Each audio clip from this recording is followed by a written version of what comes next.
It was a cold evening when I returned home after 6 exhausting months in the hospital. My body felt frail, my muscles weakened, but my mind was determined to reclaim a sense of peace. Chris, my husband, helped me out of the car, and we walked up to the front door of what I hoped would be my sanctuary. As we opened the door, however, I froze in disbelief. Piles of belongings, boxes, and bags filled the hallway. Things that didn't belong to us. Chris was equally stunned. "What is all this?" he asked, his voice sharp with confusion. "This wasn't here this morning." I felt a wave of dread wash over me.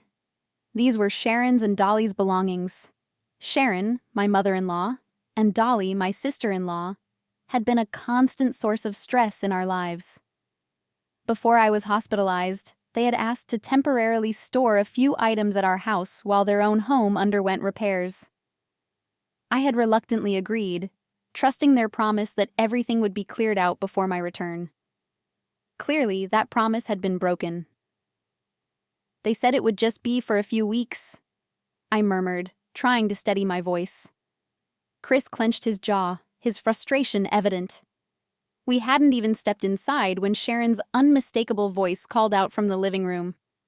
"Oh, you're back!" she said with an unsettling cheeriness, as though nothing was wrong. Dolly appeared beside her, smirking. "Welcome home," she said, her tone dripping with mockery. "What is all this?" Chris demanded, gesturing to the chaos. Sharon shrugged nonchalantly. "Well, the repairs took longer than expected," she explained. "We had no choice but to move in here. It's a big house, after all." Dolly chimed in. "You're young and healthy. You can manage." Her words stung, considering my recent illness. Chris's eyes narrowed. "You were supposed to clear out before Anita came home," he said, his voice rising. Sharon waved him off dismissively. "Well, this is our house now. If you don't like it, you can leave." The audacity of her words left me speechless. My heart pounded with anger and disbelief. Chris, visibly shaken, took a deep breath. "Anita just came out of the hospital," he said. "She needs rest, not this nonsense." Sharon's expression hardened. "If she's so sick, maybe she should stay somewhere else. A sick person is a nuisance after all." I couldn't take it anymore. My hands trembled as I clutched Chris's arm. "We need to leave," I whispered. He nodded, his face pale but resolute. That night, as we lay in the guest room, the only space untouched by Sharon and Dolly's invasion, we made a decision. It was time to take control of our lives. Sharon and Dolly had been a problem from the start of our marriage. Chris and I had moved into a house owned by my elderly uncle, who no longer needed it. It was a lovely home, spacious and full of potential, but its proximity to Sharon's house had turned it into a nightmare. Every weekend, we were summoned to her home for chores, errands, and even financial support. Sharon had a knack for playing the victim. "My back hurts so much," she'd complain. "Can you drive me to the store?" I would oblige, only to find myself paying for her groceries because she had conveniently forgotten her wallet. Dolly was no better.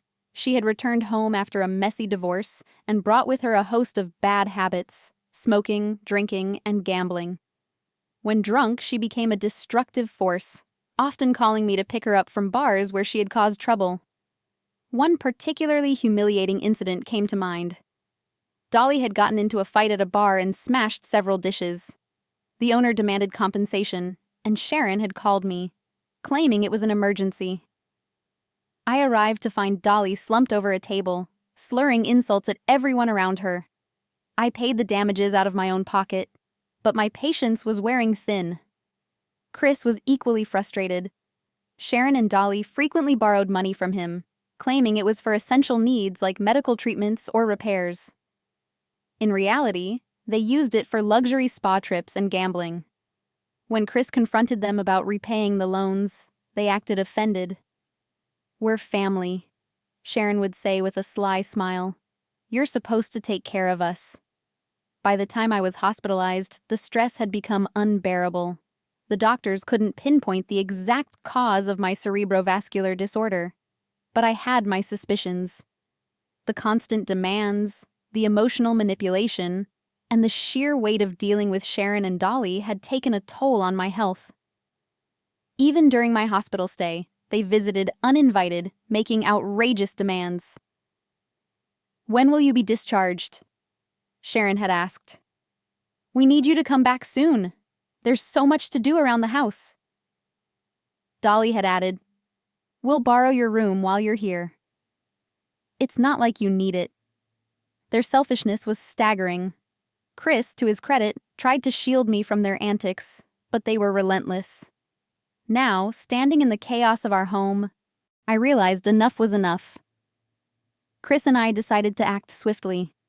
While Sharon and Dolly were out one day, we packed up their belongings and moved them to a storage unit. Then, we contacted a real estate agent. Selling the house wasn't an easy decision, but it was the only way to free ourselves from their clutches. A month later, Dolly called, her voice filled with outrage. "What's going on? We can't get into the house. Where are our things?" "The house has been sold," I said calmly. "Your belongings are in storage. I'll give you the details, but only if you agree to never contact us again." Dolly screamed, her words incoherent. Sharon took the phone, her tone icy. "You'll regret this," she said. Chris took the phone from me. "No, you'll regret this," he said firmly. "We're done being your doormats. Don't contact us again." The next few weeks were quiet, but we knew it wouldn't last. Sharon and Dolly were too stubborn to give up so easily. True to form, they tried to guilt us into helping them, even showing up unannounced at Chris's workplace. But we held our ground. One day, we met them at a cafe to settle the matter once and for all. They demanded money for their hotel stay and accused us of betraying them. Chris remained calm but resolute. "You've taken advantage of us for too long," he said. "It ends now. If you can't respect our boundaries, we'll have no choice but to involve the authorities." Sharon scoffed. "You wouldn't dare."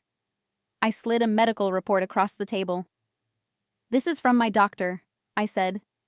"The stress you've caused me contributed to my illness. If you continue to harass us, I'll sue for damages." For the first time, Sharon and Dolly looked genuinely scared. They left the cafe without another word. Since then, they've kept their distance. Chris and I have started a new chapter in our lives, free from their toxic influence. As I prepare to welcome our first child, I feel a sense of hope and peace that I hadn't felt in years. The road has been hard, but we've finally reclaimed our happiness.